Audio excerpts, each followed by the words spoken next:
Bien, bonjour de nouveau, mardi 5 mai. Voilà, donc je l'ai redit hein, déjà dans les autres vidéos, mais alors d'abord, je vous remercie pour tous les messages que vous m'envoyez et de remerciements et comme quoi ça a l'air de fonctionner comme ça. Moi j'ai eu contact avec tout le monde. Et écoutez, quand voilà, je vois les cahiers, voilà, écoutez, c'est super. Donc je vous remercie, hein, vraiment, j'ai eu plein de messages. On continue comme ça pour le moment, hein, on va bien voir ce qu'il advient par la suite. Et donc c'est votre retour qui est pour moi intéressant parce que j'ai pas, voilà, au niveau ministère de l'Éducation nationale, bon, ils savent qu'on existe, hein, mais après, j'ai pas d'orientation là, spécifique pédagogique, si à part il faut suivre pédagogiquement les élèves, mais voilà, en fait, on se débrouille en fait. Voilà, juste ça. Voilà, donc merci beaucoup. Et puis envoyez-moi bien hein, si vous pouvez. On me demande là maintenant de transmettre les élèves qui seraient susceptibles de revenir à l'école. Voilà, je transmets ensuite à ma hiérarchie. Ainsi, voilà. Bien, alors on revient aux unités de mesure, en particulier les mesures de longueur.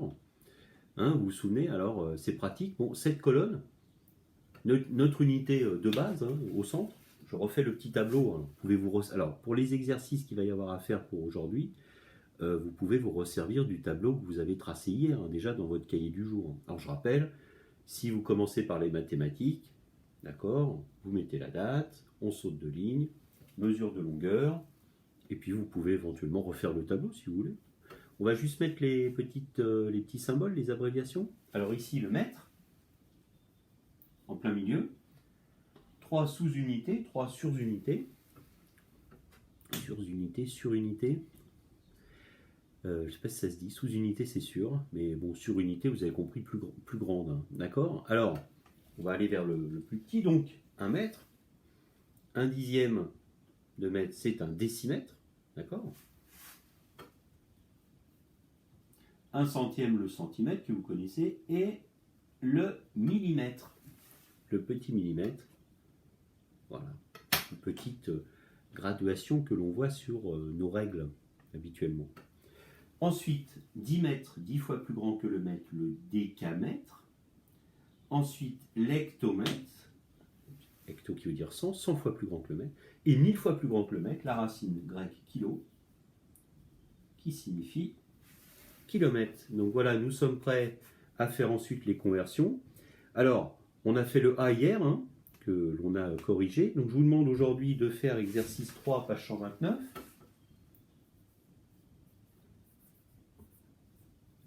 La colonne B et la colonne C. Voilà. Voilà, alors je ne sais pas si vous avez regardé l'histoire du mètre, un mètre pour mesurer le monde. Moi j'ai adoré ce film, 50 minutes, hein, si vous ne l'avez pas encore vu, vous pouvez aller le voir. Hein, c'est incroyable cette histoire, hein, quand on y pense, d'être allé, d'avoir choisi ce moyen pour déterminer le mètre, le fameux mètre étalon. Alors aujourd'hui, l'objet, on peut le voir hein, au Conservatoire national des arts et métiers à Paris. Il a une vitrine. Franchement, ça fait drôle. Hein. On a un mètre, je crois qu'il est en laiton, quelque chose comme ça. Enfin, dans un métal qui n'est pas en or. Hein. Dans un métal qui... il faut trouver un métal aussi qui, avec les changements de température, ne va pas... Vous savez qu'il y a certains métaux qui sont... comment dire... qui se dilatent en quelque sorte avec la température ou se rétractent un petit peu avec le froid et donc qui n'ont pas toujours la même longueur, ce qui ne serait pas très pratique pour mesurer, hein, ça c'est sûr. Si le matin vous avez une règle qui est comme ça et l'après-midi comme ça ne va pas être très pratique pour faire des mesures, c'est sûr. Donc voilà. Et puis à côté vous avez aussi le kilo étalon, c'est-à-dire le kilo de base, c'est-à-dire le kilo parfait, quoi. C'est le kilo de base, et puis le fameux mètre étalon. C'est une très belle règle, dans un étui. Ah ouais, si vous avez l'occasion un jour, Conservatoire national des arts et métiers. Alors, je sais qu'il y a un deuxième maître étalon, je ne sais pas où il est, dans un autre musée, à Paris. Mais voilà, enfin bon, pour le moment, les musées sont fermés. Mais si un jour vous avez l'occasion, le Conservatoire national des arts et métiers à Paris, c'est formidable, c'est très sympa. très très intéressant, quoi. Voilà. Bien, alors, qu'est-ce que je veux dire? Bah, écoutez, c'est tout pour ça. Je vais mettre aussi une vidéo, un C'est pas sorcier, sur les orgues, c'est l'instrument de musique. Voilà, à clavier, mais à air. Un aérophone, il n'est pas à percussion, hein. Et il y a un petit rappel un petit peu sur l'histoire acoustique. Alors c'est facile à comprendre, on voit que plus le tuyau est long, plus le son va être grave. Vous avez compris un petit peu l'idée, hein, par rapport aux cordes de piano. C'est la même idée acoustique. Et on découvre des choses, comment on fabrique un orgue. C'est une entreprise incroyable. Alors, réalisée par l'équipe de C'est pas sorcier.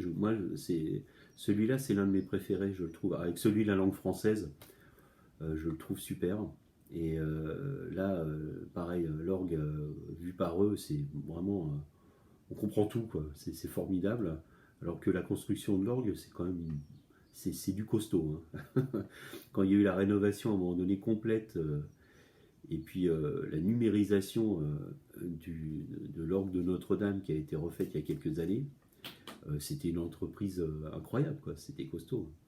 Et puis il y a eu aussi, voilà, ils ont mis des capteurs un petit peu partout de contrôle, et ça a été une entreprise assez importante. Et au niveau construction, des facteurs d'orgue, du travail, un beau défi à relever, quoi. Voilà. Et musical, bien sûr, hein, technologique, parce que c'est quand même, voilà, il y a un côté technique, hein, sur la, voilà, faut pas, voilà, le tuyau il ne doit pas faire n'importe quelle longueur, c'est précis, etc. Et puis le côté numérique après, il y a eu l'association, voilà. Alors ça, vous verrez un autre orgue, hein, dans le C'est pas sorcier, la construction, le montage, etc. Et puis on comprend plein de trucs. Voilà, donc je vous mettrai ça dans le billet.